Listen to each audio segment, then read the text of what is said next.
Today's a good day, folks. Finally, after a while of hassling and dicking around and whatnot, I finally got the carburetor for the Powermaster tractor that I have made reference to about, being kind of a huge nuisance to me. So let's dig into it. This is my 1958, here let me zoom out a little bit.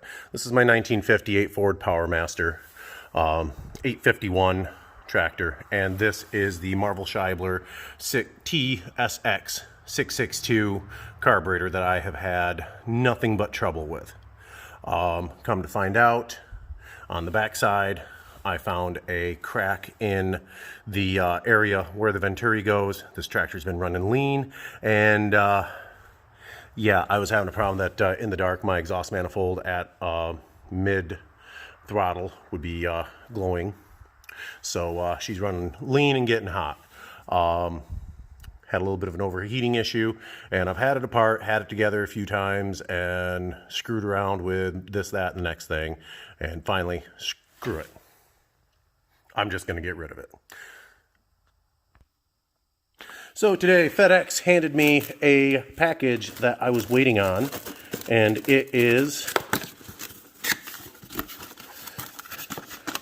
not the Marvel Scheibler that came off of it. Those are a nuisance to find, and because I had a crack in mine, I couldn't rebuild mine. So we're gonna rip this packaging open, kind of hard to do with two hands. So, there's my gasket for that, and I am upgrading to a Zenith, brand new, about 400 bucks of, yeah, wasn't thrilled about spending that kind of coin, but at the same time, you know what? I got work to do. The work that I'm referring to is this monster. Yeah, this giant right here is kind of hard for me to be able to lift. And a good chance for me to show you the place too. Over there we have the old Craftsman kit house that needs some updating, needs some painting, needs to be brightened up a little bit. It's a gorgeous January day in Michigan. It's like 30 degrees and the sun's shining, obviously. And over here we have the big red barn that I had to repaint the front. I don't like the color, so I think I'm gonna go with a different red and then redo all the work on the front. Over there is the little late end that I've been using to yard this stuff out of here, and it's having a challenge pulling some of the bigger stuff, and I would really like to have the loader back running.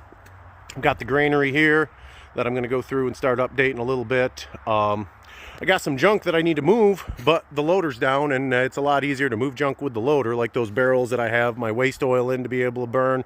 A couple of, I got a Dana 60 there and another Dana 60 over there that I need to do something with. Well, I know what I'm doing with. That's going to go onto another project that you guys will be experiencing soon.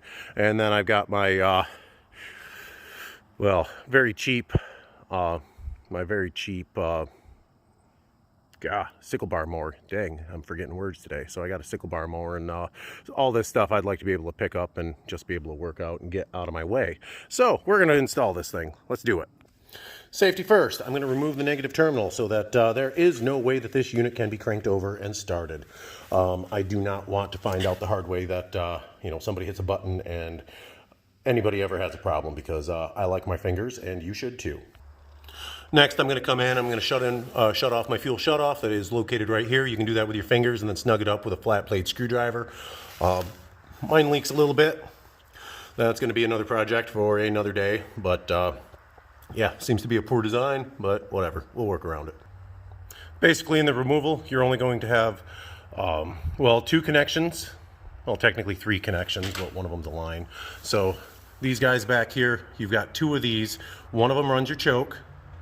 Like this one right here is for your choke. You just push on this little connector, and you push it out, and it'll pop right off that ball.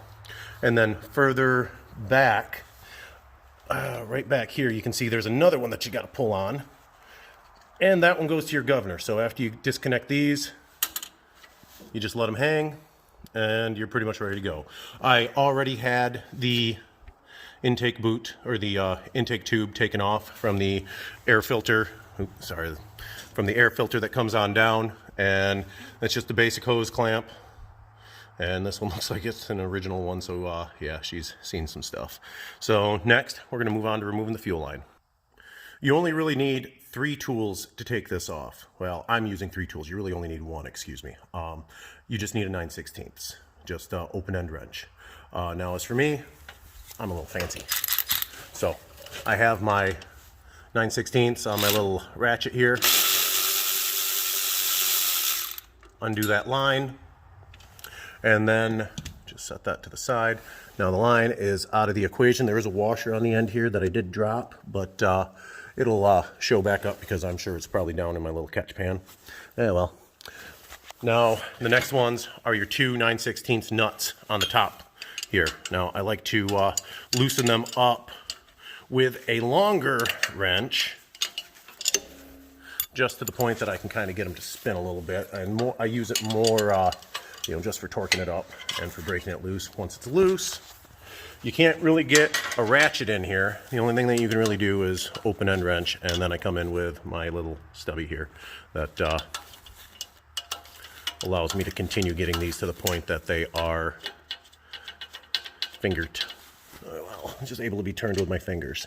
So we come through to the other side. Let me switch hands so you're able to see. I really need to invest in better junk so that I can hold on to stuff to actually show people things.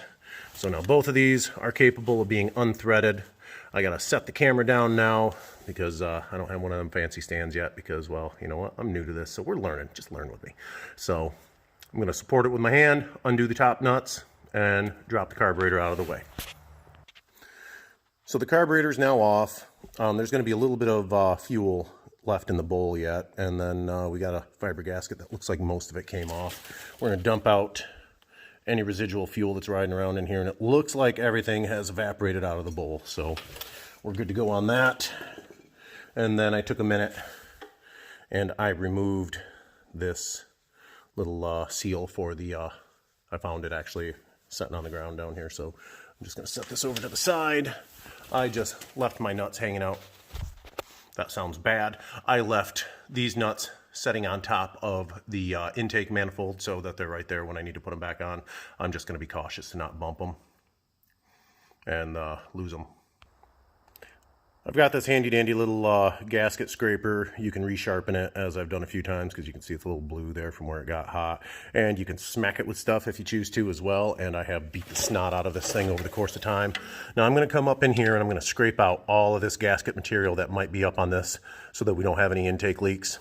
You could go through and give it a cleanup with, you know, like a wire brush, wire wheel. I don't recommend using any kind of an abrasive pad on like a die grinder, because it will remove too much material that the gasket might not be able to, you know, seal up if it takes off a little bit of metal. So I'm going to go through and clean this up, and then I'm going to hit it with some brake clean, and yeah, be right back. Basically, everything looks to be the same, like for location and for adjustment. Let me get the old broken piece of stuff out of the way. Down here on the bottom, you're going to have your power adjustment, which you still have down here. Same operation. You've got your low idle mixture here, and then you have another one right here. The difference that I see is this guy, if I crack it open, the venturi is right down in here, and then it sucks up through there. On this one, it's right here in the front. So yeah, it should be a decent unit. And then it's got another adjustment. Forgive me, I'm not using my knees. There's another adjustment there. So now in this situation, I'm going to go through and make sure that there isn't anything left from machining or assembly left around in here, because I do not want that to get sucked into the engine. So I'll pop out the fuel inlet and I'll check out, and the number on this thing is yeah, there's the number on it, so anybody with the same issue. Now this is a bigger carburetor because it is the for the 851 Powermasters, they are a little bit bigger. The company I got this from was very wise to remove whoever they got it from, because I will bypass them and go directly to who they get it from, and then avoid their markup and actually save money in the long run. Or I would tell you how to do it as well. So let's get that guy on and see how she rips. I've got it mounted back up in, and I have these mounting bolts, well, mounting nuts, just done up with my stubby. This guy did not want to thread in well initially to start, so I had to use a lot of caution when starting to tighten, because this is an aluminum and doesn't look like a very good aluminum looking at the casting on it. So I'm going to be very cautious on not over tightening these, just using the ratchet side of the stubby wrench. And then because basically I just want it to not leak and not let any air in. So I'm gonna quick rock this guy in. All right, that should be snug enough. I'm not gonna hit it with this guy because, yeah, fine, it's not a lot of torque, but at the same time, sometimes it doesn't take a lot of torque to wreck stuff. So you gotta use your common sense on that. So this guy's in, minus hooking up the choke and the throttle going over to the choke and the throttle going over. So this guy, I got to get up and around to where it goes.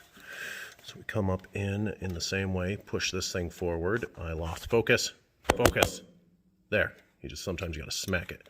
So you just come in, push this guy forward, and pop her on. And then I'll do that for the other side here in the back for the throttle coming from the governor, and make sure everything's buttoned up and put fuel to it, check, make sure there's no leaks. Go from there. Now we're going to turn the gas back on, and you can see she's already getting ready to drip right here, but you come on in, you loosen up that needle seat, and it's going to start dripping pretty quick. That'll be next on my list to replace, because I have to, I'd prefer this thing not to catch on fire, not to mention damages to the environment and so on and so forth. Then we hook up our negative cable, back up, finger tight is good enough. I leave this thing on a float charger just so that it's ready to roll when I want it to be. And the battery's been drained down a few times because I'm pretty sure I have a bad diode pack in my alternator that's allowing it to leach. So the gas is on, key is on. Not even going to try choking it for now. Hit the button, she's in neutral. And she fires right up and purrs pretty good. We'll go through adjusting it in a second. All right, she's running pretty darn good. I have no complaints at the moment except no, there we go. So yeah, I'm happy with the carburetor so far. I haven't had to adjust it yet, but I just now got it up to operating temperature, so I'm getting there. Oh, this is another thing we're going to be digging into. I don't even know if you can hear me right now. So the loader's running really well. It's pushing the wood up like I want it to, but inadvertently, whoopsies, I bent that.